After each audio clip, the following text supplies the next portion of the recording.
ప్రభువా నీకు తెలుసు కదా, నేను ఎంతవరకు నిన్ను ప్రేమిస్తున్నానో నీకు తెలుసు కదా. చాలా మంది అనుకుంటారు నేను చేసే పనులన్నీ నా ప్రభువుకు తెలియట్లేదు అనుకుంటారు. ఆయన చూస్తున్నాడా అనుకుంటారు. దేవుడు అంటాడు మనుషులు పరిరూపమును చూస్తారు కానీ దేవుడు అంతరంగమును హృదయమును చూసే దేవుడు. పేతురుకి బాగా తెలుసు కనుక దేవా నేను ఎంతవరకు నిన్ను ప్రేమిస్తున్నానో నీకు తెలుసు అని జవాబిస్తూ ఉన్నాను. ఈ రోజున దేవుడు నిన్ను కూడా అడిగితే నీవేం జవాబు ఇవ్వగలవు? నీకు తెలియదులే అంటావా ప్రభుని? నీకు అంతా తెలుసు అంటావా? నీకు రహస్యమైనది ఏది లేదు నాయన, నీకు అంతా తెలుసు అంటావా? నీకు తెలుసు ప్రభా, నీకు తెలియదు ఏమీ లేదు, నీకు రహస్యమైనది ఏది లేదు ప్రభా. నేను ఎంతవరకు నిన్ను ప్రేమిస్తున్నానో నీకు తెలుసు ప్రభా. దేవుణ్ణి ప్రేమించే వారిని దేవుడు వారికి దేవుడిచ్చేటువంటి ప్రతిఫలాలు లేక ఆశీర్వాదాలు ఈరోజు కొన్ని మనము దేవుడి వాక్యములో నుండి వివరించుకున్నాం. అసలు దేవుని ప్రేమించుట అనగా ఏమిటి? దేవుని ప్రేమించడం అంటే ఏమిటి? ఇందాక మాట అసలు దేవుని ప్రేమించడము నిజంగా తెలిస్తే మనమంట దేవుడిని దేవుడిగా చూస్తాం. దేవుడిని దేవుడిగా చూడనటువంటి వారు ఈనాటికి ఎంతోమంది ఉన్నారు. ఆయన కేవలం ఏదో మామూలు మనిషిని లేక అనాలోచనగా దేవుడు అనేవాడు ఉన్నాడా లేదా అనుకునేవాడు. ఇలాగూ నమ్మకముతోనూ అపనమ్మకముతోనూ కలిగి ఉన్నవారు ఇంకా చాలా మంది ఉన్నారు. దేవుడు నిజముగా ఆయన ఉన్నవాడు అని నీవు తెలుసుకోవాలి అంటే ఈరోజు దేవుని వాక్యము ద్వారా మనం విన్నాం. అసలు దేవుని ప్రేమించడంటే ఏమిటి? 1 యోహాను పత్రిక 5వ అధ్యాయము 3వ వచనములో మనము చదువుకున్నట్లయితే అక్కడ ఆ భక్తుడు రాస్తూ ఉన్నాడు, దేవునిని ప్రేమించుట అనేది ఏమిటి? చదువుకుందాం. 5వ అధ్యాయము 3వ వచనం. మనము ఆయన ఆజ్ఞలను గైకొనుటయే దేవునికి స్తోత్రం. దేవుని ప్రేమించడానికి ఏంటి? దేవుని ఆజ్ఞలను గైకొనుట. దేవుని ఆజ్ఞలను ఏమిటి? దేవుని ఆజ్ఞలు ఏమిటి అంటే మీకు కొన్ని నేను చెప్తాను. భక్తులైనటువంటి దావీదు దేవుని ఆజ్ఞానుసారుడు కనుకనే, దేవుని ఆజ్ఞలను పాటించాడు కనుకనే శత్రువులను సైతము జయించగలిగినాడు. 6 మూల జాతులు గొల్యాత అతను చేయగలిగినాడు దావీదు. అందుకే దావీదు గురించి దేవుడే సాక్షిస్తున్నాడు. దావీదు నా ఆజ్ఞానుసారుడు, నా చిత్తాన్ని నెరవేర్చే దేవుడు, నా చిత్తమును నెరవేర్చేవాడు దావీదు. మన తండ్రి గారి గురించి కూడా దేవుడే సాక్ష్యం ఇచ్చాడు. దేవుడు సాక్ష్యం ఇచ్చాడు కనుక సైతాను కూడా సాక్ష్యం ఇస్తుంది. అనేక మంది భక్తులలో నేను పాపము తలపు పుట్టించాను, కానీ నేను నమ్మకైన పాపము పుట్టించలేకపోయినా. కారణం ఏమిటి? ఒక మాట మరి ఎవరు రాస్తారు? అన్నమగా రాస్తారు. ఎవరు రాస్తారు? కండిషన్ పుస్తకంలో ఒక చక్కని పాట రాస్తారు. నీ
కనుక దేవుని ఆజ్ఞానుసారముగా దైవ సన్నిధిలో ఉండి దేవుని ఆజ్ఞలను నెరవేర్చిన వాడు మన తండ్రి దైవాంశుడు.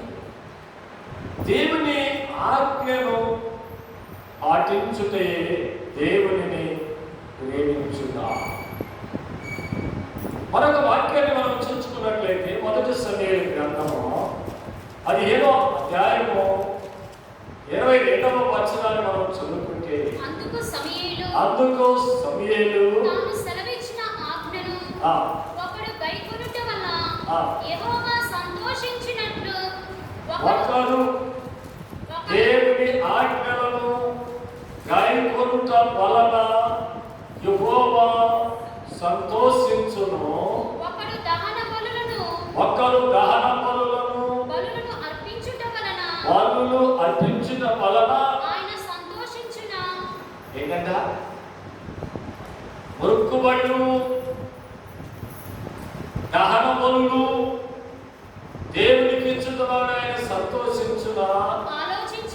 ఆలోచించు. అది దేవుని కారణం ఎవరు? దేవునికి బలులు వేయుట, భజనగా ధూపము, ప్రార్థన, దేవునికి కానుకలు ఇవ్వద్దా? మరి ఇవ్వాలి. అక్కడ చూడండి ఏమైనా రాయబడిందో చక్కగా, బలులు అర్పించుట కంటే అంటే బలులు అర్పించాలి. బలులు అర్పించుట కంటే దీనికంటే గొప్పది ఏమిటంటే దేవుని ఆజ్ఞను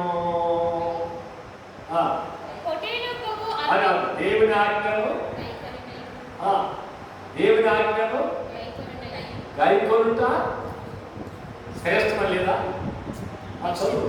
పొటేలు అర్పించుట కంటే అదే అంటే మాటలుగా దేవుని ఆజ్ఞ, దేవుని మాట ఎవరైతే వింటారో అది శ్రేష్టమైనది, ఉత్తమమైనది. ఆత్మగా అంటే ప్రభు దగ్గరికి వచ్చి, ప్రభువా నీకు చింత లేదా? నేను ఒక్కదాన్ని ఈ పని చేయాలా అంటే ఎవరి మీద కౌంటరేస్తున్నావు? ఎవరి మీద కౌంటరా? అలాంటి తెలివైన ఇప్పుడు కూడా ఉన్నారు. నేనేం చేయాలా? దేవుడి పని వాళ్ళు చేయరా? చూడండి, అప్పుడు యేసు ప్రభు ఏమన్నాడో తెలుసా? మార్తా నేను అనేకమైన పనులు కల్పించుకొని తొందరపడుతున్నాను. మరియా శ్రేష్టమైనది, ఉత్తమమైనది సంపాదించుకుని అది ఆ యోగ నుండి ఎవరు? దేవుని మాట నీవు వింటే శ్రేష్టమైన స్థితిలో నీవు బ్రతకగలుగుతావు, ఉత్తమమైన స్థితిలో నీవు బ్రతకగలుగుతావు. దేవుని మాట ఎందుకని దేవుడిని ప్రేమించుతా ఆడతావు. ప్రేమ అని పాడతావు, కానీ ఎంతవరకు నువ్వు దేవుడిని ప్రేమిస్తున్నావు? ఈ ఆజ్ఞలో ఒక ఆజ్ఞైనా మీరు చెప్పగలరా? మేము మాకు దేవుని ఆజ్ఞలను చూసి చదువుకొని బట్టి అంత టైం మాకు ఉన్నాం. దేవుని మాట అనగా దేవుని ఆజ్ఞ. దేవుని మాట వెనకపోవటం వల్ల పాపంలో పెట్టిపోయారు. దేవుని మాట జనంతో అన్నారంటే దేవుని మాట, దేవుని ఆజ్ఞ మీరేరు వారు పాపంలో పడిపోయారు. దేవుడు అంటున్నాడు ఇక్కడ, నా మాట వినటమే మీరు నన్ను ప్రేమించినట్టు, నా ఆజ్ఞలు మీరు గైకొనితే నన్ను ప్రేమించినట్టు. మరి నన్ను ప్రేమించేటువంటి వారిని నేనేం చేస్తాను? సామెతల గ్రంథము 8వ అధ్యాయం 21వ వచనం మనం చూసినట్లయితే దేవుడు మనతో మాట్లాడుతున్నాడు. సామెతల గ్రంథం 8వ అధ్యాయం 21వ వచనంలో మనం చూసినట్లయితే అక్కడ దేవుడు మాట్లాడుతున్నాడు. నన్ను ప్రేమించు వారిని, దేవుడిని ప్రేమించు వారిని ఆస్తికర్తలుగా ఎలా చేస్తారంట? ఆస్తికర్తలుగా చేస్తారంట. దేవుడిని ప్రేమించేవారు ఆయన పిల్లల్ని ఎప్పుడు పేదలుగా ఉంచడు. మన బిడ్డలు మనము ఉన్నతమైనటువంటి స్థానంలో ఉండాలని మనం ఎట్లా కోరుకుంటామో ఆయన కూడా తన బిడ్డలు పేదవారుగా ఉండాలని కోరుకుంటారు. దీనత్వంలో ఉండాలని కోరుకోడు ఆయన. ఎందుకంటే ఆయన్ని ప్రేమిస్తున్నాడు. భక్తులైన దావీదు అన్నాడు, దేవుడు నన్ను ఇంతగా హింసించడానికి కారణం 91వ కీర్తనలో ఆయన అంటాడు, దావీదు భక్తుడు, అతడు నన్ను ప్రేమించుచున్నాడు కనుక నేను అతనిని తప్పించెదను. బాధలో ఉండైనా, కష్టాలలో ఉండైనా, వ్యాధులలో ఉండైనా మన దేవుడు మనలను తప్పించే దేవుడు ఆయన ప్రేమిస్తే. బాధ ఎందుకు వస్తున్నాయి? కష్టాలు ఎందుకు వస్తున్నాయి? శ్రమలు ఎందుకు వస్తున్నాయి? శ్రమలు రాకుండా ఉండవు. బాధలు లేవని ఎవరు చెప్పరు, దేవుడు కూడా చెప్పడు. కష్టాలు లేవని చెప్పడు. కానీ కష్టాలు ఉన్నా, బాధలు ఉన్నాక ఆయన్ని ప్రేమిస్తే ఆయన చేసే పని ఏంటంటే వాటిలో నుండి ఆయన తప్పించే దేవుడు. కరువులు అమ్మతులే పోగొన్నాడు, ఆ తండ్రి దైవజం అన్నాడు. కరువులో, ఉపద్రవములో, ఖడ్గములోనైనను దేనిలోనైనను ఆయన ప్రేమ.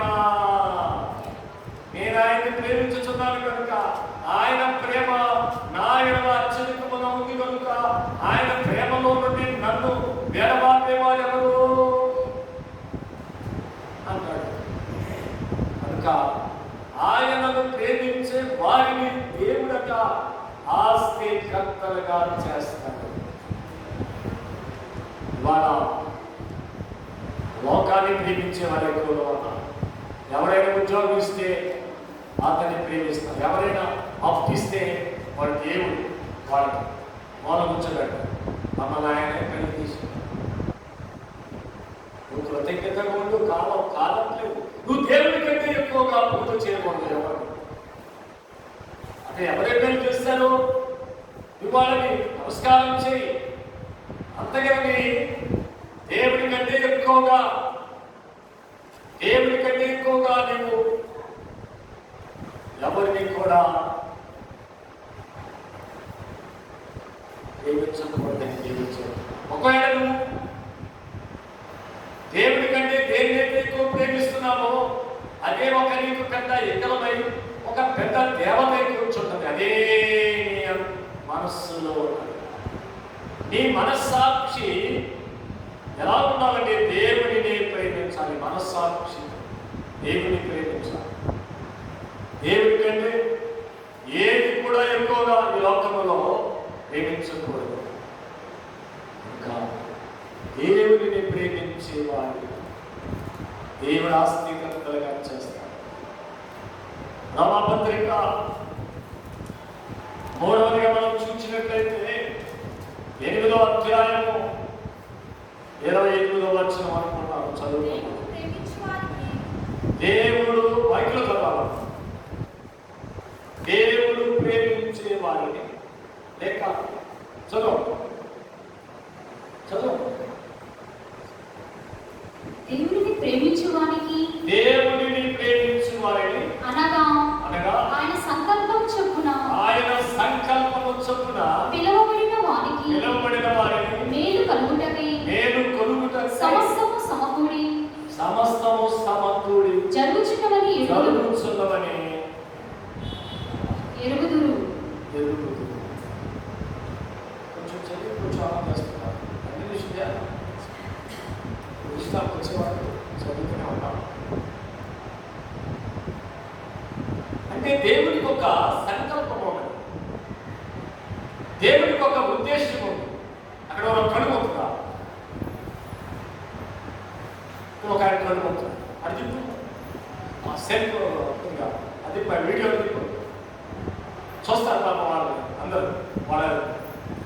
శరీరం, వాళ్ళ రూపం అంతా చూస్తుంది, వాళ్ళ అందం సందం చూస్తుంది. ఆయనకు కూడా ఒక ఉద్దేశం ఉంది, ఒక సంకల్పం, ఒక నిర్ణయం లేక ఒక ప్రణాళిక. ఏంటి?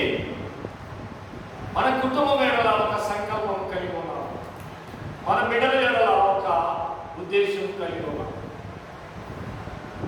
మన బిడ్డలు చదువులలో గొప్పగా చదవాలని, మన బిడ్డల ఆస్తికత్తులు కావాలని, ఉద్యోగాలు చేయాలని, ఇంజనీర్లు కావాలని, లేక కలెక్టర్లు కావాలని, ఐఏఎస్ ఆఫీసర్లు కావాలని కోరుకుంటూ ఉంటాం.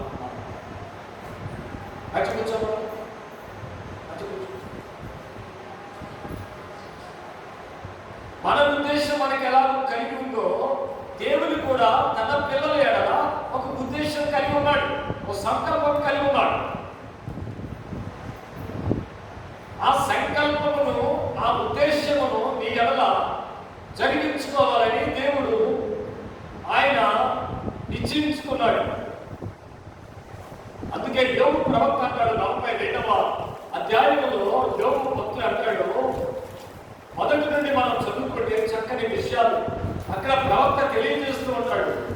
యోబు గ్రంథము 42వ అధ్యాయం ప్రారంభ వచనం నుండి చదువుకుంటే చదువు.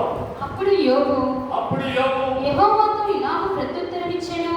దేవుడితో ఇలాగ మాట్లాడుచున్నాడు, నీవు సమస్త క్రియలను చేయగలవనియు, నువ్వు సమస్తాన్ని చేయగలిగిన దేవుడవనియు, నీవు ఉద్దేశించేది ఏదియు, దేవా నీవు నా ఎడల ఏ ఉద్దేశము కలిగినావు విన్నావో ఆ ఉద్దేశించినది నిష్ఫలం కానేరదని అది నెరవేరకుండా ఉండదు, అది నెరవేర్చే దేవుడు అయ్యావు. నేను ఇప్పుడు తెలుసుకుంటుని. నేను తెలుసుకున్నానయ్యా, చాలు చాలు చాలు. దేవుడు మన ఎడల ఒక ఉద్దేశం కలిగి దేవుడు మనం పిలుచుకున్నాడు. అందుకే అక్కడ భక్తుడు రాస్తున్నాడు, దేవుడిని ప్రేమించు వారిని ఆయన సంకల్పము చొప్పున పిలువబడిన. పిలిచాడు దేవుడు, మనం పిలిచాడు. పిలిస్తే వచ్చావా లేకపోతే పిలువబడి వచ్చావా? దేవుడు మనం పిలుచుకుంటేనే ఈ మనస్సు కలిగి వచ్చాము దేవుడి దగ్గర. ఆయన పిలువకపోతే ఎవరు రాదు. ఇప్పుడు పిలిచినటువంటి దేవుడు అంట మనకు మన ఎడలో ఒక ఉద్దేశం కలిగి ఉన్నాడు. ఆ ఉద్దేశాన్ని నెరవేర్చడానికి ఆయన అది నిష్ఫలము చేయడానికి ఆయన కాదు, కానీ ఆ ఉద్దేశాన్ని నెరవేర్చడానికి దేవుడు ఆయన రెడీగా ఉన్నాడు. కానీ మనం ఏం చేస్తున్నామంటే దాన్ని ఆటంకపరుస్తూ ఉన్నాం, ఆపు చేస్తూ ఉన్నాం. మరి మన సభలు పెట్టాలి అంటే కొంతమంది సభలు పెట్టుకుంటున్నాం. అంటే ఎవరో ఒకడు దేనికో ఒకదానికి ఎలా ఉంటాడంట, ఆటంకము కలిగించువాడు. అందుకే అన్నారు, మంచి మార్గములకు మాటి మాటికి ఆటంకములు కలుగుతాయి. మంచి దానికన్నా ఎవరో ఒకటి ఏదో ఒక ఆటంకం కలిగిస్తుంది. అలాగే ఆటంకము తెచ్చిపెట్టుకున్న వాళ్ళు అనేక మందిని మనం చూస్తాం. తల్లిదండ్రులు సొమ్ము పెట్టి చదివించి ఏదో ఒక ప్రయోజకులు కావాలి నా బిడ్డలు అనుకుంటే వాళ్ళు మధ్యలో దాన్ని ఆటంకపరుచుకొని ఆఫ్ చేశారు, దాన్ని కొనసాగించలేరు. అందుకే చాలా మంది అంటారు, సొమ్ముని చదువుకోమంటే నేను చదువుకోవట్లేదు, మాకు సొమ్ము ఉంది, నేను సొమ్ము నేర్పా కానీ చదువుకోవట్లా. సొమ్ము నేను చదువుకుంటున్నాను. వాడు సొమ్ము లేకపోయినా చదువుకుంటున్నాను చూడండి. మాకు సొమ్ము ఉంది కానీ సొమ్ము ఉన్నా అది చదువుకుంటున్నాను. అంటే దేవుడు మన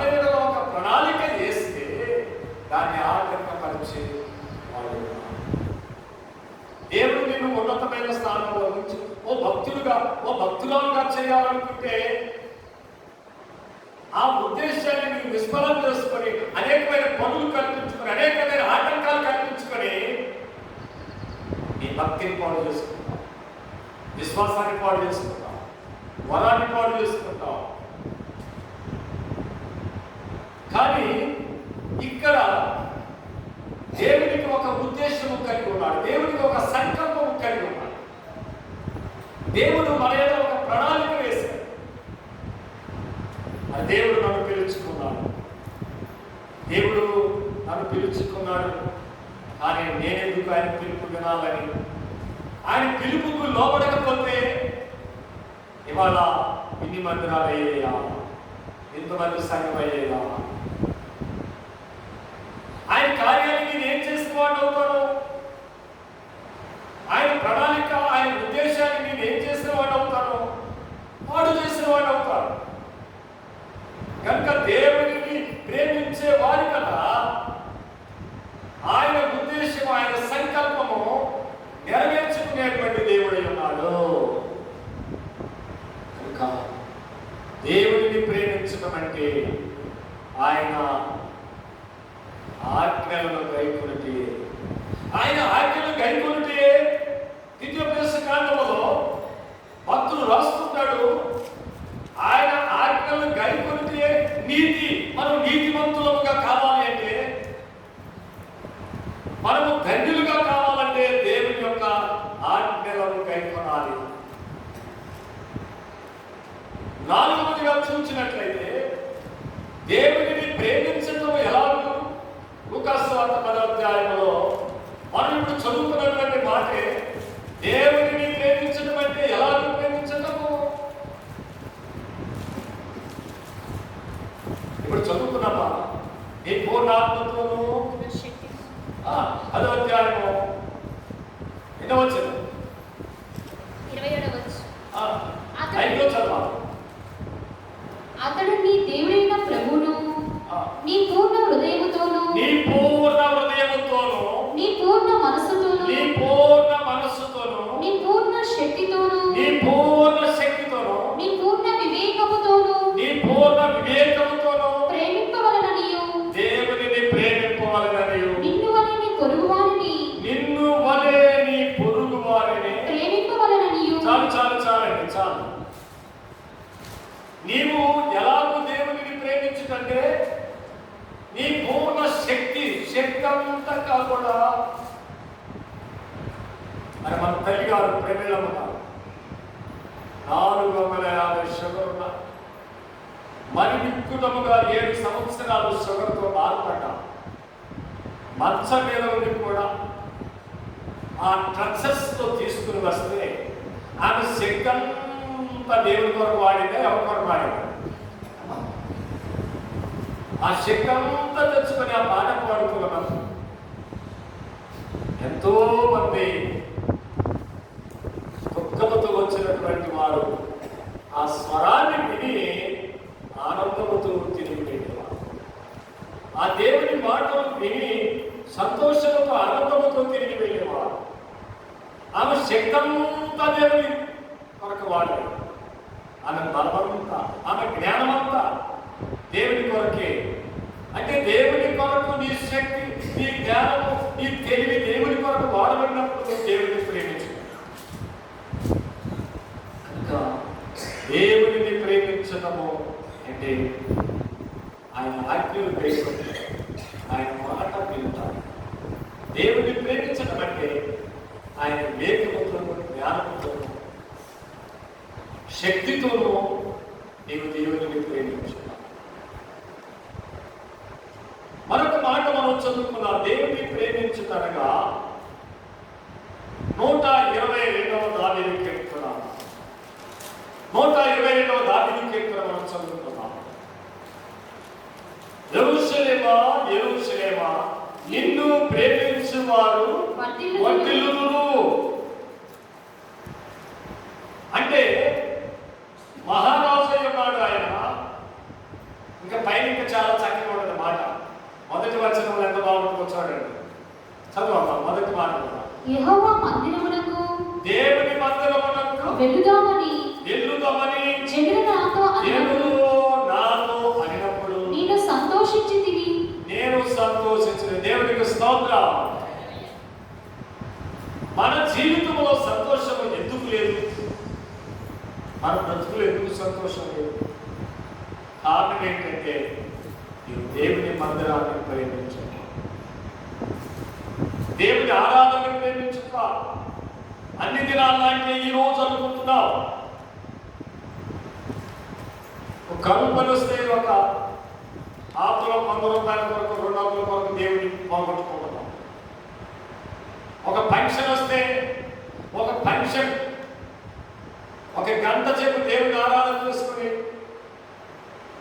వెళ్దామనుకో, ముందు ఆరాధపడేది పనికిరాని దాని కొరకు పనికొచ్చే దాన్ని విడిచిపెడతాం.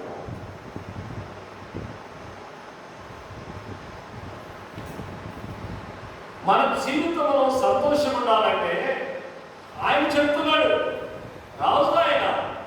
రాజుకి తీరికకు ఉదవ, అది తీరిక ఉండదు. ఆయన ఏమంటున్నాడంటే, నేను దేవుని మందిరానికి వెళ్ళును మరి ప్రజలు నాతో అన్నప్పుడు నేను చాలా సంతోషించింది. నేనంటాను, ఈరోజు దేవుని మందిరానికి రానటువంటి వారి జీవితంలో ఎప్పుడూ సంతోషం.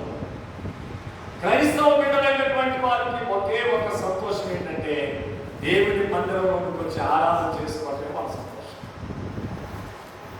తెలియగా పాట సంతోషమే సమాధానము, సంతోషమే సమాధానము, చెప్పనా సౌఖ్యమైన సంతోషం, చెప్పనా సౌఖ్యమైన సంతోషం. ఈ సంతోషం నీకు కావాలా? ఈ సంతోషం నీకు కావాలా? నేడే యేసు యొద్దకు రమ్ము, నా హృదయము నీ తొట్టి యేసయ్యా, నా హృదయము నీ తొట్టి యేసయ్యా. జోలపాడేగా పవలించు యేసయ్యా, సంతోషమే సమాధానము, చెప్పనా సౌఖ్యమైన సంతోషం, చెప్పనా సౌఖ్యమైన సంతోషం. మన జీవితంలో నిజ సంతోషం ఎప్పుడు ఉంటుందంటే, దేవుని మందిరములకు వచ్చినప్పుడు, దేవుని మందిరాన్ని ప్రేమించినప్పుడే. వచ్చిన బిడ్డ, నేను మొన్న వెళ్ళాను ఆరాధనకు వెళ్ళగానే, చిన్న బిడ్డ, ఎంత వయసు? ఒక 10 సంవత్సరాలు వయసు ఉంటుంది.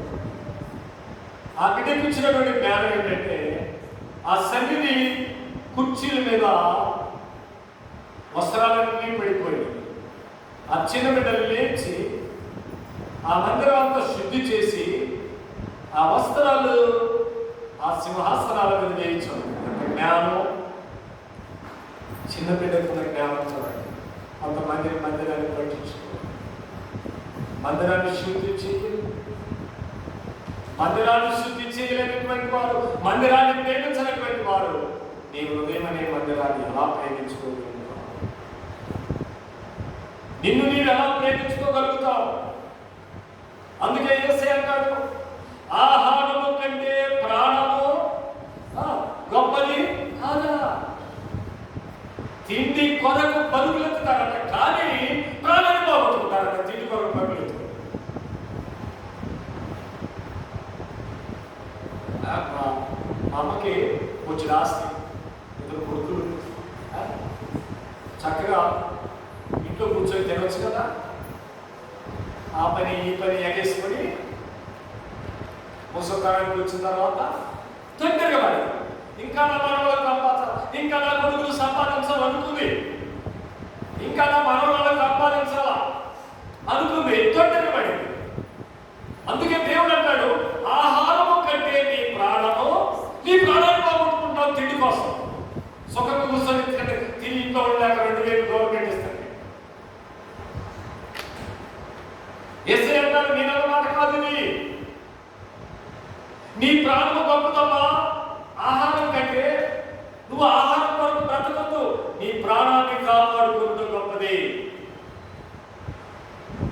కొంతమంది డబ్బులు ఖర్చు అయితేనే మందులు వేసుకోరు. వేసుకో మందులు వేసుకుంటారా? మన తండ్రి దేవదాసయ్య గారు మందులు వేసుకునేవారు. 150 సంవత్సరాలు బ్రతికారు ఆయన. అనేక రకాలైన జబ్బులు ఉన్నాయి, మందులు వేసుకోరు. బీపీ టాబ్లెట్ వేసుకోరు, షుగర్ టాబ్లెట్ వేసుకోరు. నరాలు చిండిపోయేటట్టుగా వాళ్ళ వ్యాధిని పెంచుకుంటారు. మన దగ్గరికి వచ్చాడు ఒక అబ్బాయి, 40 పోయింది కదా, చూశారు కదా, ఎంతమంది చూశారమ్మా? సుందరమ్మ వాళ్ళ అమ్మ. సరే ఈ మందులు పెరగలేదంటే వాళ్ళ రోజు అలా చేయబట్టి ఇప్పుడు నిలుస్తుంది. అవమానం ఏడుస్తున్నారు అందరూ. డబ్బులు ఖర్చు అయిపోయి గుడికి వస్తే ఒక టైం పోతుంది, ఒక రోజు కూలిపోతుంది అని ఆశీర్వాదాన్ని పోగొట్టుకుంటారు. హాస్పిటల్కి పోతే డబ్బులు ఖర్చు అయిపోయి ఆరోగ్యాన్ని చెడగొట్టుకుంటారు. అందుకే అంటున్నాడు, డబ్బు ముఖ్యం కాదు, తిండి ముఖ్యం కాదు, నీ ప్రాణం ముఖ్యమమ్మా. నీ ప్రాణాన్ని ఎందుకు పోగొట్టుకుంటున్నావు? మన తండ్రి ఎంత చక్కని మాటలు దైవ గ్రంథంలో తెలియజేస్తున్నాడో చూడండి. దేవుని గ్రంథంలో తెలియజేస్తున్నాడో చూడండి. నువ్వు వృద్ధాప్యంలోకి వచ్చిన తర్వాత నువ్వు చేయవలసిన పని ఏంటంటే గుళ్ళోకి వచ్చి ఆరాధన పోగొట్టుకోకుండా నీ బిడ్డల కొరకు ప్రార్థన చేయి, నీ కుటుంబం కొరకు ప్రార్థన చేయి. నువ్వు దేవుని పోగొట్టుకొని పరిగెత్తుకొని ఏదో సంపాదించి నీ బిడ్డలకు ఇవ్వడం కాదు. దానికంటే గొప్పగా ప్రార్థన చేసి నీ బిడ్డలు గొప్పలవుతారు, భక్తులవుతారు, వాళ్ళు ప్రయోజకులు అవుతారు, వాళ్ళు విద్యావంతులు అవుతారు. నువ్వు ప్రార్థన చేస్తే యోగు తన బిడ్డల కొరకు నిత్యము తెల్లవారులేసి ప్రార్థన చేస్తున్నాడు. అరుణోదయమున లేచి అని ఉంది వాక్యం, చదవట్లేదు. కనుక దేవుని ప్రేమించడం అంటే నేను మరొక మాట చూపెడతాను మీకు. మొదటి దశలోనికి రాసినటువంటి పత్రిక 4వ అధ్యాయము 9వ వచనంలో మీరు చదవండి. అక్కడ భక్తులు ఏమని రాస్తున్నాడో చూడండి. 4వ అధ్యాయం 9వ వచనం. సహోదరుల ప్రేమ గురించి మీకు రాయనక్కరలేదు, నీకు చెప్పనక్కర్లేదు. మీరు చెల్లెల ప్రేమ, అక్కల ప్రేమ, అన్నదమ్ముల ప్రేమ, తల్లిదండ్రుల ప్రేమ, భార్య భర్తల ప్రేమ మనకు తెలుసా తెలియదా? అమ్మా చెప్పండి. ఒక్కొక్క ఆమె వేసుకొని పోతే అక్క వచ్చింది. అక్కకి పోపు పెట్టాలి, లేదు పూర్తి చేయాలి. ఎందుకు టైం లేదా? ఈ గంటలోనే బిర్యానీలు, దొమ్మ బిర్యానీలు ఇవన్నీ పెడుతున్నావా? గుర్తులే ఏం చేసి పెట్టావు? మాటలు మాత్రమే. ఈ గంట చూడండి, వాడు అన్నట్టుగా సామెత, మాటలు మీ ఇంట్లో మాటలు భోజనం నాకు రావట్లేదు. అమ్మా నీవు అన్నదమ్ముల ప్రేమేంటో నీకు తెలుసు కదా, అక్క చెల్లెల ప్రేమేంటో తెలుసు కదా, తల్లిదండ్రుల ప్రేమేంటో తెలుసు కదా, నీకు చెప్పనవసరం లేదు కదా అంటున్నాడు ఇక్కడ పౌలు గారు. ఎంత చక్కని మాట చూడండి. మరి నీకు తెలిసినప్పుడు నీవు ప్రేమిస్తున్నావా? నీ సహోదరుల ఎడల నీవు ప్రేమ కలిగించు ఉంటున్నావా? ఇదిగో శివనాథు వాళ్ళ అన్న అన్నిడైనా ప్రేమించి దగ్గర తీసుకున్నాడు, పండించాడు, పండేరుతున్నాడు, మాట్లాడేవాడిని. వాళ్ళ అక్కయ్య కూడా ప్రేమ కలిగి ఉంటుంది. ఆటంకం నచ్చలేదు కదా, ఆయన ఆటంకం నచ్చలేదు. నిన్న 3వ రోజున 6 గంటలకు కూడా బాగుందమ్మా, మీటింగ్లు ఎవరు చేశారు అంటే అనుకున్నాం చూసుకుంటే ఆమె నేను ఆమె ఎవరు అన్నా, ఆమె ఎవరో మా చెప్పమంటే మా చెల్లె అంటే ఇది ప్రేమ, ఆమెది ప్రేమ. నా చెల్లెంటే ఆప్యాయత ఉంటుందా? నా అక్కంటే ఆప్యాయత ఉంటుందా? వెనక వదిలిపెడుతుంది. ఏమని ఆ నైవేద్య అక్కడ కూర్చుంది ముందు, వాళ్ళ చెల్లె వెనక కూర్చుంది, వీళ్ళందరూ కలిసి వంట చేశారు 6 గంటలకు. ఆమెది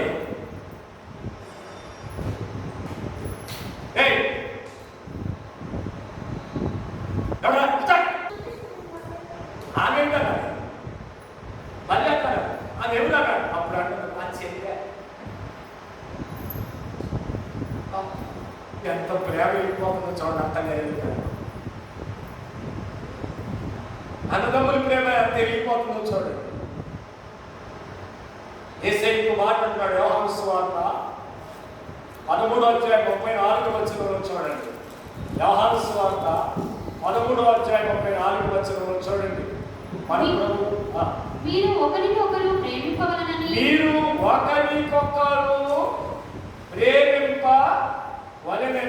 మీకు కొత్త ఆజ్ఞ ఇచ్చుచున్నాను. ఇది కూడా మీకు ఆజ్ఞ ఏంటంటే మీరు ఒకరినొకరు ప్రేమించాలి.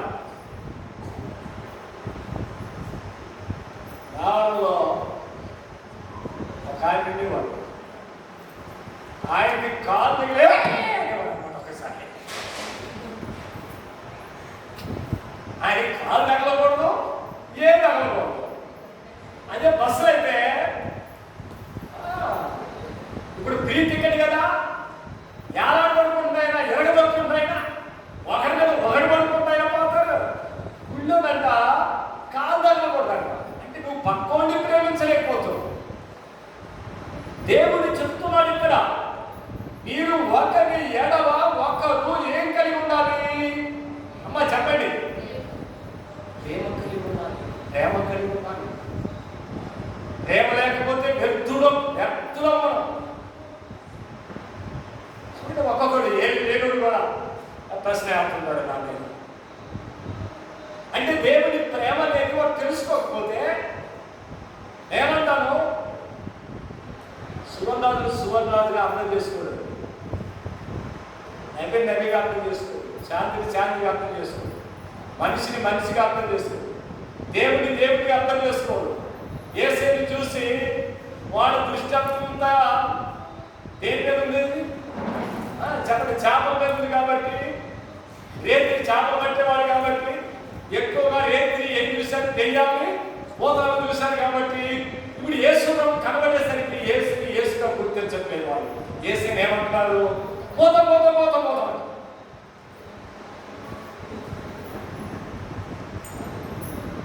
నువ్వు దేవుడిని ప్రేమించేటువంటి అలవరుచుకోకపోతే, దేవుని ప్రేమ నువ్వు తెలుసుకోకపోతే ఇతరులైనటువంటి వారిని ప్రేమించలేవు, భక్తుల్ని ప్రేమించలేవు, యాజకుల్ని ప్రేమించలేవు, విశ్వాసుల్ని ప్రేమించలేవు, సన్నిధి పనులు ప్రేమించలేవు, చిన్న బిడ్డలు ప్రేమించలేవు. బిడ్డలా కొంతమంది ఏడుస్తుంటే ఈవిని కొడితే ఆటలు వేసిపోతే ఒక్కొక్క చేస్తాయి. అట్టకాడ కాల్చి మాత్రం పెడుతున్నారు పిల్లలు. అదేంటో నాకు అర్థం కాదు. ఇది నీకు పిల్లల మీద ప్రేమ? పిల్లలు లేనప్పుడు ఏమో ఏడుస్తుంది. పిల్లలు లేనోళ్ళు బాధపడుతున్నారు, దేవా నాకు ఒక బిడ్డ నేనైనా నేను ఎట్లయినా పెంచుకుంటానయ్యా. భార్య భర్తలో మైత్రి తగ్గిపోవడానికి కారణం, ప్రేమ తగ్గిపోవడానికి కారణం. అమ్మా ఎక్కెళ్ళారమ్మా అంటే ఏమో ఎక్కెళ్ళిండో నాకే కనుక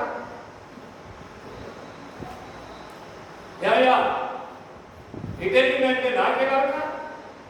అంటే భార్యాభర్తలకి ఎటెళ్ళేది ఏం చేసేది తెలియదా?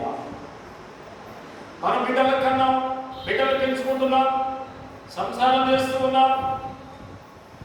భర్త ఎడల ప్రేమ, భార్య ఎడల ప్రేమ, భార్యాభర్తల సంబంధం తెలీదా? ఇంకా ఒక్కరినొక్కరు ప్రేమించాలి. అందుకే దైవజనుడు దైవ సన్నిధిలో ఉండి ఆయన దేవుని యొక్క దివ్య లక్షణములు రాశాడు. ఆయన రాసినటువంటి దివ్య లక్షణములలో ఒక లక్షణం ఏంటంటే ప్రేమ. ఆయన ప్రేమ ఉన్నాడు కనుక ఆయన ప్రేమను అర్థం చేసుకుంటే నీవు ఒకరినొకరి ఎడల ప్రేమ కలిగి ఉంటావని రాశారయ్యా. ఇదిగో జీవరాశులు చూడండి, అవి కూడా చెప్పండి ఒకదాని ఎడల ఒకటి ప్రేమ కలిగి ప్రేమించుకుంటున్నాయి. జీవరాశులు కూడా ప్రేమించుకుంటున్నాయి. మనుషులు కూడా ఒకరి ఎడల ఒకరు ప్రేమ కలిగి ఉండాలి. చదువుకోండి దేవుడి యొక్క దివ్య లక్షణములు, మన తండ్రి గారు రాసినటువంటి దివ్య లక్షణాలు. ఒకటి నీవు దేవుని ఆజ్ఞను పాటించిన ప్రేమ, అదే దేవుని నీతి నీకు ఆయన పిలిచాడు కనుక ఆయన ఉద్దేశమును నిష్ఫలం చేయకుండా ఉండటమే దేవుని ప్రేమించుట. నీవు దేవాలయమును ప్రేమించటే నీకు సంతోషము, నిండు సంతోషము లేదు. ఆయన సంకల్పాన్ని, ఉద్దేశాన్ని నెరవేర్చినప్పుడు దేవుడు నీకు సమస్తాన్ని చేస్తాడు. దేవునికి స్తోత్రం.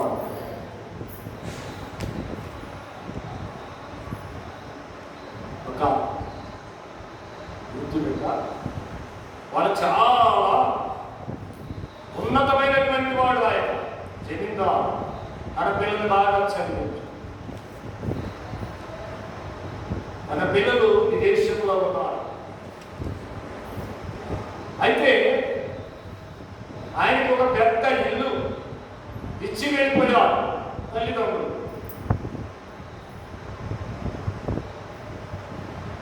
రోజు పేపర్ ఎంచుకునే అలవాటు ఉన్నది ఆయన. ఆ పేపర్ బాయ్తో చెప్పాడంటే ఏంటంటే, అయ్యా నువ్వు రోజు బెల్ కొట్టి లేపు, నాతో కొంచెం మాట్లాడు అని అన్నాడు. ఎందుకు అంటే, నేను చాలా ధనికుడిని, నా బిడ్డలు విదేశంలో ఉన్నారు. ఒకవేళ బెల్లు మోగగానే బెల్లు తీస్తే, ఆ తలుపు తీస్తే నేను నా దగ్గరకు వచ్చి కొంచెం కూర్చొని మాట్లాడు.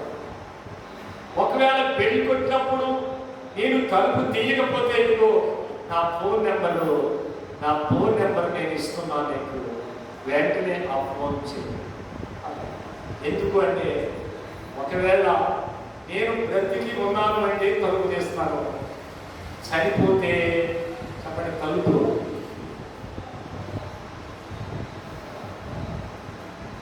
అప్పుడు ఆ పేపర్ బాయ్ అప్పటి నుంచి తన మనసు క్షీణించిపోయి ఆ వృద్ధుని దగ్గర రోజు కూర్చొని, ప్రతి దినం కూర్చొని ఆయన చనిపోయే వరకు ఆయన ఆదరించి ఆయన ప్రేమిస్తూ ఉండేవారు. ఈరోజున చాలా మంది యొక్క అవిశ్వాసం ఏంటంటే, దేవుని మీద ప్రేమ లేకుండా నా కొడుకులు పెంచున్నారు, నా బిడ్డలు పెంచున్నారు అని మూటంతా కట్టి వాళ్ళకి పెట్టి చదివించి అనాథులు. అదే నీవు దేవుని ఎడల, సంఘము ఎడల నీవు ఆ ప్రేమ చూపిస్తే, మన తండ్రి గారు రాశారు, వృద్ధాప్యమున మసలబిలు లేనప్పుడు, వృద్ధాప్యమున మసలబిలు లేనప్పుడు, వృద్ధాప్యంతో సాగలవు యేసు ప్రభువా హితబోధకుడా, యేసు ప్రభువా హితబోధకుడా, దోషములు దోషములు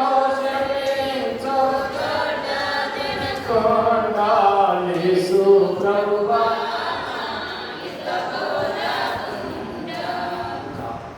దేవుని సంఘములలో నీవు దేవుని యొక్క ప్రేమ కలిగి ఉన్నావు. ఇప్పుడు నా దగ్గర ఏమిటి అదే పరిస్థితి. నేను ఒంటరిగా దేవుని సన్నిధిలో ఉన్నాను. తెల్లారిపోతూనే లేస్తాను. ఒక్కోసారి కుటుంబం ఉంటాయి బట్టలు, ఒక్కోసారి మరి ఇల్లంతా శుభ్రం చేస్తున్నావా? దేవుడు కార్యాలు చేస్తున్నారా, చేయట్లేదా? ఒక్కోసారి పండుగలు వస్తున్నాయి, పండుగలలో దేవుడు కార్యాలు చేస్తున్నాడా, చేయట్లేదా? నీవెవరిని ప్రేమించాలా? లోకముని కాదు, లోకస్తుల్ని కాదు, లోకధనాన్ని కాదు. నేను దేవుడిని ప్రేమిస్తే దేవుడు నీకు మార్గం తెలుస్తుంది. దేవుడు నీకు సహాయం చేస్తాడు. దేవుడి బిడ్డ, నీవు దేవాలయాన్ని ప్రేమించాలి. ఈ రోజున ఇంటికాడ కూర్చొని చాలా మంది అసెంబ్లీ పెట్టే వాళ్ళు ఎంతమంది దొరుకుతారో మీరు వెళ్ళండి.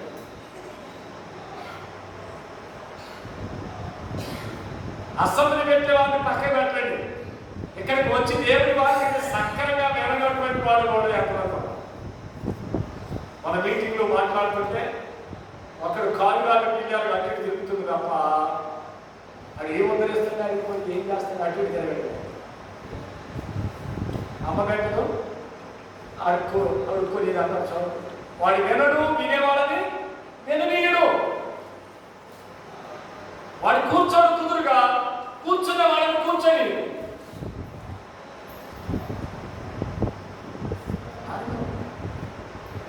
కారణం ఏమిటి?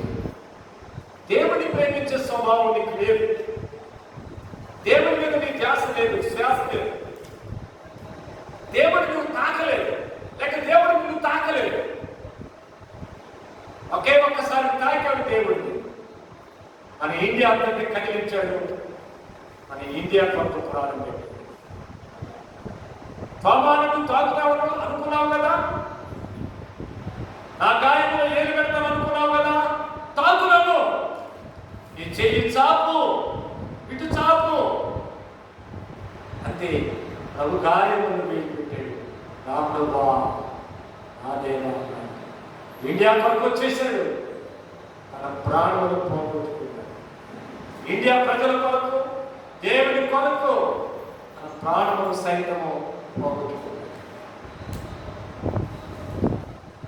దేవుడిని ప్రేమించే నైజం, దేవుడిని ప్రేమించే స్వభావం. అది మన 3వ రోజు వాక్యం ఎలా ఉంది నీకు? మా తమ్ముడు చేతి వాక్యం. అందులో 3 పాయింట్లు చెప్పాను. నేనైతే చాలా లిస్టు రాసాను.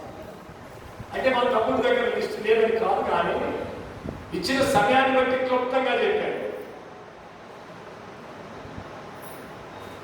ఒక దొంగను ప్రేమిస్తూ ఉన్నాడు పౌలు గారు. ఓ దొంగని ప్రేమిస్తున్నాడు. దొంగతనం చేసేవాళ్ళు లేదా? సంఘంలో నుండి దొంగతనం చేసేవాళ్ళు ఉన్నారు. అయ్యగారిలో నుండి దొంగతనం చేసేవాళ్ళు ఉన్నారు. చేయలేదా? భర్యమ చేసిందనే కదా కేసు పెట్టిపోతే చనిపోలా. ఆ చేసిందో చేయలేదు, నా భగవంతుడికి తెలుసు. మొత్తానికి దొంగతనం కేసు పెట్టింది. ఆదిగారి నుండి దొంగతనం చేసింది, కేసు పడేది. చూసాను పాప చేసింది చేయలేదు. అయినా ఈ ఒనేషం అనేటువంటి ఒక దొంగతనం చేసినటువంటి ఆయన్ని పౌలు గారు ఏం చేస్తున్నాడు? నేను రాసుకున్న సబ్జెక్ట్ ఎలా ఉందో తెలుస్తుంది. బంధకములలో ఉన్న దొంగతనము చేసినటువంటి ఈ దొంగను బంధకములలో ఉన్నటువంటి పౌలు గారు ప్రేమించారు. నేనంటాను ఒక మాట, యేసు ప్రభువు కూడా బంధకములలో ఉండి ఒక దొంగని ప్రేమించి ఆ దొంగని రక్షించుకున్నాడు. ఎవరు చెప్పాలా? 3 మేకులలో వేలాడుచు ఆయన బంధింపబడి ఉన్నటువంటి మన ప్రభువు బంధకములలో ఉండి ఏం చేశారు? ఒక దొంగను రక్షించుకున్నాడు. ఆ దొంగని గురించి అంటున్నాడు, ఒకప్పుడు దొంగే, ఒకప్పుడైనా నరాత్ముడే, ఒకప్పుడుగా ఇతను బందిపోటు దొంగ అని రాస్తారు అందులో బైబిల్లో. ఇతను బందిపోటు దొంగే, కానీ ఇప్పుడు దొర అన్నాడు. వేస్తే ఏమన్నాడు తెలుసా? నువ్వు దొరవ కనుకనే నేను దొరని, నువ్వు దొరనే, నాతో పాటు నువ్వు వస్తావు పని చేసుకున్నాడు. దేవుడి స్తోత్రం. బంధకములలో ఉండి, ఆ బంధకములలో ఉండి ప్రభువు రక్షించు. నా సబ్జెక్ట్ సరే, మీకు తర్వాత చెప్తాను. అవసరం అయితే అది అవసరం కాదు, కానీ ఒక మాట చెబుతున్నాను. ఇది ప్రేమ. ఆ యొక్క పిలోమోను రాసినటువంటి పత్రికలో, పౌలుగా రాసినటువంటి చివరి పత్రికలో ఇది ప్రేమ. ఆయన దొంగలని ప్రేమిస్తూ ఉన్నాడు. అంటే జైలులో కూడా దొంగ కొరకు బోధిస్తూ ఉన్నాడు. ఇంకా సహోదర ప్రేమ కలిగి ఉన్నాము. తల్లిదండ్రులు ఏమైనా ప్రేమ కలిగి ఉన్నారు. మీరు ఒకరినొకరి ప్రేమించుకుంటే నన్ను ప్రేమించినట్టు అన్నారు. మందిరమును ప్రేమించాలి, ఆయన ఆజ్ఞలను పేర్కొనాలి, ఆయన సంకల్పము చొప్పున ఆయన ఉద్దేశమును మనము నెరవేర్చుకే మన ప్రేమ. కనుక అలాంటి ప్రేమ మనలో అవసరం. ఒకవేళ ఇలా తిరుగుబాటు చేసే వాళ్ళందరికైనా నేను గంటలే అని నేను అన్నాను అనుకోండి, ఈ 40 సంవత్సరాలు నేను సేవ చేయగలగా, ఈ 40 సంవత్సరాలు దేవుని సన్నిధిలో ఉండగలగా, ఈ 40 సంవత్సరాలు అనేక ఆత్మల కొరకు నేను ప్రయాసపడగలను. ఇప్పుడు డ్రెస్సింగ్ చేసుకోవాలి, హైదరాబాద్ మళ్ళా రేపు హైదరాబాద్ నుంచి 40 కిలోమీటర్ల దూరం తిరుమలకి రావడానికి వెళ్ళాలి. అక్కడి నుంచి ఇంటికి రావాలి. గురువారం భద్రాద్రి కొత్తగూడెం జిల్లా 2 పెళ్ళిళ్ళు ఒకే రోజు. ఒకటి తుర్యాపురం, నా లైసెన్స్ అక్కడికి ఒకరి పంపించాలా. ఇటు నేను భద్రాద్రి కొత్తగూడెం జిల్లా హెంకలం అనేటువంటి ఊళ్ళోకి వెళ్ళి అక్కడికి పెళ్లి చేయాలి. ఇన్ని ప్రదేశాలు తిరగటానికి ఒకవేళ మనలో ఓర్పు, మనలో ప్రేమ లేకపోతే, మనము దేవుని కొరకు ఖర్చు చేయకపోతే 30,000 ఖర్చు పెట్టాను మీటింగ్స్. ఎలాగో దేవుని సన్నిధిలో ప్రార్థన చేసుకుంటూ ఉన్నాను రోజు. ఒక బాబు వచ్చాడు, ఒక రోజు 2వ రోజు మీటింగ్కి వచ్చాడు. నేను 5,000 కాన్పిస్తున్నాను దేవుని సభలో. దేవుని స్తోత్రం. ఈ రోజున సభ అయిపోయిన తర్వాత కూడా ఒక అమ్మాయి లేచి స్టేజ్ ఖర్చు ఎంత అయిందో మొత్తం నేను ఇస్తాను. దేవునికి స్తోత్రం. దేవుని ఉద్దేశాన్ని నువ్వు చదవకుండా దేవుని ఉద్దేశాన్ని నువ్వు నెరవేరిస్తే, దేవుని సంకల్పాన్ని, దేవుని ప్రణాళిక వేసిన మన ద్వారా ప్రణాళిక వేసిన ఆ ప్రణాళికను నువ్వు పాడు చేయకుండా ఉంచితే దేవుడు ఆయన కార్యం చేసుకుంటాడు. ఈ సేపు ఇచ్చిన పాప అది ఆయనకే తెలుసు. ఎంత 10,000 అవుతుందో, 20,000 అవుతుందో, 5,000 అవుతుందో ఆయనకు తెలుసు. ఏమన్నా ఇది ఈ పని, ఇది చిన్న పని కాదు, పెద్ద పని. ఈ ఖాళీ ఉంటే ఖాళీ ఉన్నప్పుడల్లా క్యాసెట్ తీ, రేపు నెట్ పెడితే లైవ్ తీ. దానికి 1000 ఖర్చు అవుతుందా, 500 ఖర్చు అవుతుందా, దేవుని కొరకు చేయాలి. సపరేట్గా చేయకపోతే నీ దశభాగం వచ్చి దేవుని పని, అది ప్రణాళిక. నీ ద్వారా కొన్ని లక్షల మంది దేవుని వాక్యం వింటారు, కొన్ని వేల మంది దేవుని వాక్యం వింటారు. కొన్ని సాక్ష్యాలు, నువ్వు చెప్పిన సాక్ష్యాల వల్ల, ఈ లైవ్లో నీ సాక్ష్యాల వల్ల కొంతమంది ప్రభావితం అవుతారు. 4 సంవత్సరాల కింద నాకు ఆపరేషన్ అయిన 2021 నేను మర్చిపోయాను. నా మేనకోడలు చేపట్టుకుని ఏడ్చింది. ఇంకొక అమ్మాయి చదువు పని, ఇంకొక అమ్మాయి నాకు గుర్తులేదు, మర్చిపోయాను 4 సంవత్సరాల క్రితం. వాళ్ళు ఏడుస్తుంటే వీళ్ళు ఎందుకన్నా ఏడుస్తున్నానికి నేను నా బాధ వాళ్ళకి అర్థమైంది కనుక, మరి ఎంతోమంది కరోనా టైంలో చచ్చిపోయారు కదా, నాకు కూడా కిడ్నీ ప్రాబ్లం ఉంది, కరోనా వచ్చింది, ఇంకా నేను తిరిగి రాలేమో అనుకున్నాను. అది నాకు మొన్న మా మేనకోడలు చెప్తుంటే నాకు గుర్తుకొచ్చింది. ఈ బ్రతుకులో మన బ్రతుకులు ఎందుకన్నా ఒక గొప్ప సాక్ష్యం చెబుతాను. ఒక సాక్ష్యం దేవుడు మీకు చేసింది లేదు. 100 సాక్ష్యాలు దేవుడు మేలు చేస్తాయి పక్కన పెడతాం. ఒక్కటి మన శ్రమ రాగని దేవుడు నాకు ఏం చేస్తాడు? ఏం చేస్తాడు దేవుడు? మేకలు వస్తుంటే పోతుంటే రావా, గురువు వస్తుంటే పోతుంటే పిల్లగాడు కూడా తెస్తాడు. దేవుడు యెహోవా ఇచ్చెను, యెహోవా తీసుకొనెను, ఆయనకే మహిమ కలుగును గాక. ఏది మంద కాదు ఈ లోకంలో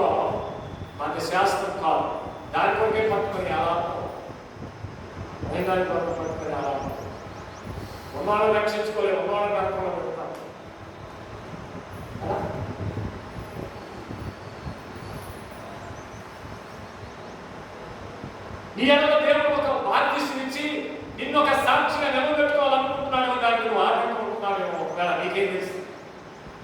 ఒకవేళ నిన్ను సన్నిధిపదాలుగా చేసుకొని అందరి వరకు సన్నిధి చేసేటువంటి భాగ్యం దేవుడు నీకు ఇస్తున్నాడు. ఆ ప్రణాళిక చేశాడు. అది ఎంత భాగ్యం! ప్రార్థనలు 2 రకాలుగా అయ్యారు. ఒకటి నీ కొరకు చేసుకునే ప్రార్థన, రెండవది అందరి కొరకు చేసే ప్రార్థన. ఎప్పుడు నీ కొరకు నీ కొరకు నీ కొరకు, నా బిడ్డలు నా బిడ్డలు, నా చదువు నా ఉద్యోగం నా డాక్టర్, ఇది నీ కొరకే కాదు. నీ కొరకు నువ్వు ఎంత చేస్తున్నావో ఇతరుల కొరకు కూడా అంత చేయాలి, ఎక్కువగా చేయాలి. దాన్ని అన్నారు విజ్ఞాపన. మన ప్రభు చేసింది కూడా అదే కదా. మనం సిలువ జ్ఞానం రోజు చెప్పుకున్నాం కదా. ఏం చేస్తాడు ఆయన సిలువలో? ఆయన కొరకు చేసుకోలేదు కదా. ఏమన్నాడు? తండ్రి మీరేమి చేయించున్నారో మీరు అడుగుతారు కనుక ఇతరుల కొరకు చేశాడు ఆయన. మన తండ్రి మనకు నేర్పింది అది, మన కొరకే ఊరికే. ఆ పూరి మాట్లాడలేదండి, ఆ పొలగాలు మాట్లాడలేదండి, మాయా ప్రార్థన చేసుకోదండి, మాయా గుర్తురాడండి. నువ్వు మోకాలు వేసి మీ ఆయన దగ్గర మీ పిల్లల దగ్గర మోకాలు వేస్తే వాళ్ళు ఎందుకు ఎదురు? గారికంట ఇద్దరు కొడుకులు అయితే ఎప్పుడు పట్టించుకోలేదు తన కొడుకుల్ని.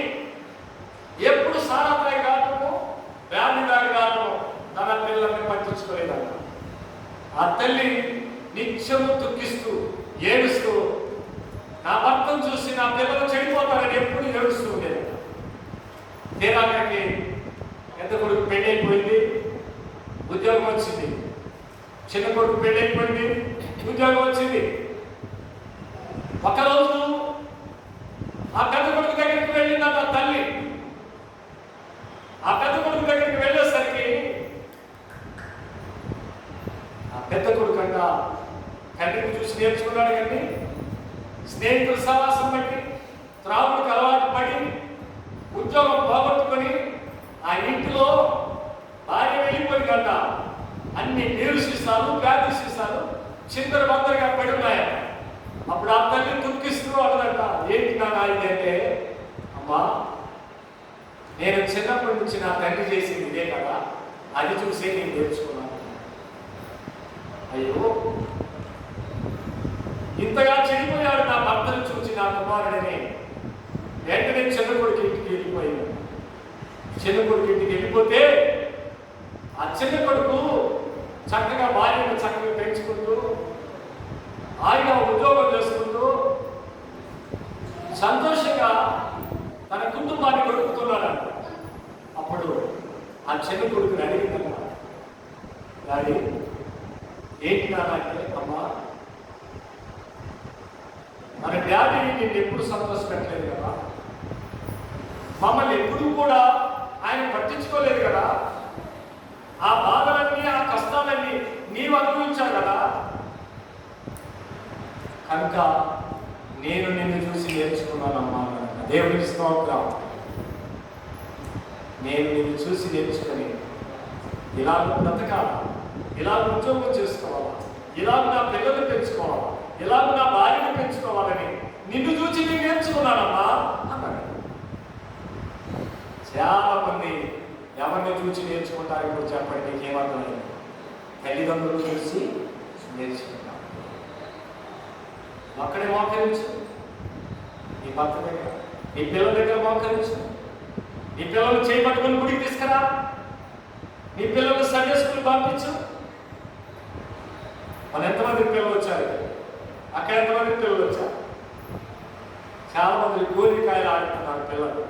ప్రత్యేక చేయబట్టుకుని తీసుకుని వచ్చి దేవుని సన్నిధిలో కూర్చోబెట్టు. రేపు పెద్ద తర్వాత ఎవరో శత్రువు దుస్తులు వచ్చి, సైతాన్ వాడు వచ్చి, చెడిపోయిన వాడు వచ్చి ఆ ఆటలను అడుగుతాడు. కాలేజీలు చదివేటప్పుడు అడుగుతున్నాడు, మీ నాయన నాకు తెలుసు, నీ అమ్మమ్మ నాకు తెలుసు, నీ తాతయ్య నాకు తెలుసు, మీ డాడీ కూడా నాకు తెలుసు అంటాడు. వాడు వలలో వేసుకుంటాడు. ఏం వేసుకుంటాడు? అమ్మా అర్థమైంది నీకు? వలలో వేసుకుంటాడు. ఈ లూజ్ మైండ్ వాళ్ళు ఏం చేస్తారు? నిజంగా కావాలని అనుకుంటారు. Lose mind. అదే దేవుని భక్తిగా పెరిగి, దేవుని సన్నిధిలో పెరిగి, సండే స్కూల్ నేర్చుకొని, వాక్యం నేర్చుకొని, జ్ఞానం నేర్చుకొని, తెలివి నేర్చుకుని ఉంటే తెలిస్తే ఏంటంట ఏంటి తెలిస్తే ఏంటి అది ఏంటి అంటే వాడు అప్పుడే దెబ్బకి వాడి గుండెలు ఏపడుద్ది, ఏపడుద్ది పెద్ద గడ్డపాటు దిగిపోతాడు గుండెలు. పెద్ద కుమారుడు అంటున్నాడు, అన్నిని చూసి నేను నేర్చుకున్నాను అంటున్నాడు. ఈ చిన్న కుమారుడు అంటున్నాడు, నా తల్లి నువ్వు పడ్డ కష్టాలు, నువ్వు పడ్డ బాధలు నేను చూశాను. అందుకే అన్నీ నేను చూచి నేను అర్థం చేసుకొని నీ మాటలో నేను నడుస్తున్నాను. దేవునికి స్తోత్రం, దేవునికి మహిమ కలుగును. కనుక దేవుని ఎడల నేను ప్రేమ కలిగి,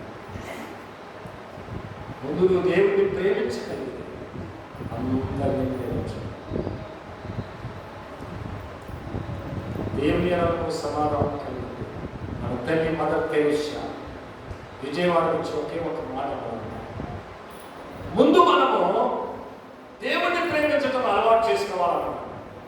దేవుడిని ప్రేమించడం ఎలా అలవాటు చేసుకోవాలంటే నీ కుటుంబం అంతా దేవుని సన్నిధికి రావాలి. యెహోషువ అన్నాడు, నేను యెహోవాను. అప్పుడు నువ్వు దేవుడిని ప్రేమించగలుగుతావు. లేకపోతే ఉన్నది కూడా ఓడబెట్టుతాడు. ఉన్నది కూడా ఫోటో పెట్టుకునేటప్పుడు కూడా పలాని టైం మాకు కావాలన్నా, ఏంటమ్మా పలాని టైం కావాలన్నావు నువ్వు అంటే మా వాళ్ళందరూ అదే టైం వాడుతున్నారండి, మా అమ్మాయి వాళ్ళందరికీ అదే సేవండి, మా అబ్బాయి వాళ్ళకి అదే సేవండి. అంటే నీ విశ్వాసం కూడా, నీ భక్తి కూడా సమయం కాలము దేవుని చేతిలో ఉన్నదాన్ని కూడా ఏం చేస్తున్నారు, వాళ్ళు మూడ పెడుతున్నారు. అర్థమైతే నీకు ఖచ్చితంగా ఆదివారం పెళ్లి పెట్టుకుంటావు. ఆదివారం పెళ్లి పెట్టచ్చా చెప్పండి. ఎందుకు పెళ్లి పెట్టారంటే మా వాళ్ళందరూ ఎంప్లాయర్స్ అండి, ఉద్యోగస్తులండి మా వాళ్ళంతా. అందుకని మా వాళ్ళందరికీ ఏదో సేవ ఉంది అంటే దేవుడిని నువ్వు పక్కన పెట్టి, ఆరాధన పక్కన పెట్టి నీ ఇష్టాన్ని నువ్వు నెరవేర్చుకున్నావు. కారణం ఏంటంటే దేవుడిని ప్రేమించే స్వభావం. ఎన్నో మాట ఉందంటే నువ్వు దేవుడితో సమాధాన పడాలి. అంటే దేవుడితో నువ్వు వైరం పెట్టుకోవాలి. ప్రతిదాన్ని దేవుడి మీద ప్రశ్నేసి దేవుడితో వైరం పెట్టుకోవడానికి కేవలం ఏం చేస్తారంటే మాకేం చేశారు దేవుడు, మా బిడ్డకి ఏం చేశారు, మా మనవాడికి ఏం చేశారు, మా మనవాడికి ఏం చేశారు, ఇది పంచాంగం అంతా చెప్పుకుంటారు.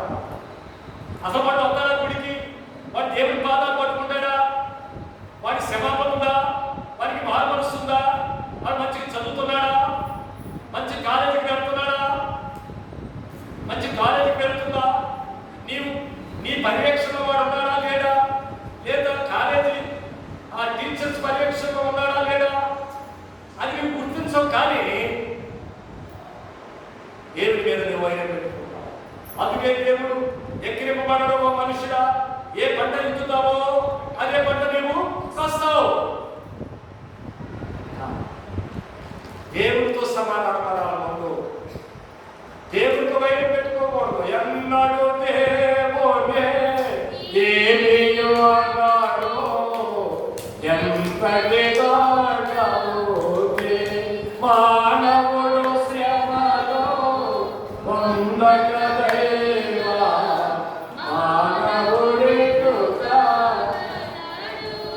పశువుల భాగ్యము బిడ్డలు పోయిన నష్టము కలిగిన కానీ పశువుల భాగ్యము బిడ్డలు పోయి నష్టము కలిగిన ఎన్నడు దేవుడు ఏమియో అన్నాడు, ఎన్నడు ఏమియో అన్నాడో ఎంతటి దాటబోతే బుద్ధి కలిగి జీవించుమిగా మానవుడు శ్రమలు పొందక దైవా మానవుడే ఎవరైనా దేవుడితో వేరు పెట్టుకున్నారా? భార్య కూడా ఏమన్నా తెలుసా వచ్చి దూషించు, చచ్చిపో. కానీ భార్య మీద తగాలు పెట్టుకున్నాడా? దేవుడి మీదే కాదు, స్నేహితుల మీద తగాలు పెట్టుకున్నాడా? దేవునికి విరోధైనాడా? దేవుడు నాకు పరిశుద్ధ దశపోయాడని దేవునికి విరోధయ్యాడా? బిడ్డ దశపోయాడని విరోధయ్యాడా? కుమారుడు దశపోయాడని విరోధయ్యాడా? యెహోవా ఇచ్చేమో ఎవరిదేమన్నా ఆయనే కదా, ఆయన ఇచ్చాడు, ఆయన తీసుకున్నాడు, ఆయనకే మహిమ అన్నాడు తప్ప దేవునికి విరోధి కాలేదు. ముందు ఎవరితో సమాధాన పడాలన్నా చెప్పండి, దేవునితో సమాధాన పడాలి. దేవుడు అన్యాయం చేసే దేవుడు కాదు అని తెలుసుకోవాలి. అన్యాయం చేస్తే ఆయన దేవుడు ఎట్లా అయినట్టు? మనుషులు చేస్తారు కానీ అన్యాయం దేవుడు చేస్తారా? చేసుకోవట్లేదు ఒకరికి అన్యాయం. లోకం అన్యాయాలు జరుగుతున్నాయి. పిల్లలు తల్లిదండ్రులు చేస్తున్నారు, పిల్లలు చేస్తున్నారు, చూస్తున్నారు. మోసాలు చేసి 9 సంవత్సరాల క్రితం మా చర్చకు వచ్చామా ఒక అమ్మాయి 2 బిడ్డలు నడి రోడ్డు మీద విడిచిపెట్టి మమ్మల్ని పెళ్లి చేసుకుంది. అప్పుడు దేవుడికి అవమానం కావాలా? యేసుప్రభు నమ్మకములు కూడా ఇలా చేస్తారని ఒక్కడిని బట్టి అందరికీ అవమానం కదా. ఎంత అవమానం అంటే యేసు ప్రభుకి విరోధులయ్యేవాడు కూడా ఉన్నారని, అందుచేత యేసు ప్రభుతో ముందు సమాధాన పడాలని, యేసు ప్రభుని ప్రేమించాలని, అప్పుడే ప్రేమను నేను అర్థం చేసుకుంటామని దేవుడు మనకు ఎన్ని విషయాలు చెప్తాడు. అలా మనం దేవుని ఆత్మను ప్రేమించి నీతిని సంపాదించుకొని స్వనీతిని మనం తులించి వేసుకొని మన నీతిని మనం ఆధారం చేసుకుంటా దేవుని నీతిని మనలోనికి తెచ్చుకొని నీతి బంధువులుగా పరిశుద్ధులుగా తీర్చబడి ఆ ప్రభు సన్నిధిలోకి ప్రభు రాజ్యములో చేయలేక దేవుడు అందరికీ కల్పించుకున్నాక అంటే నేను ఇచ్చిన చక్కటి మాట్లాడుతున్నాను.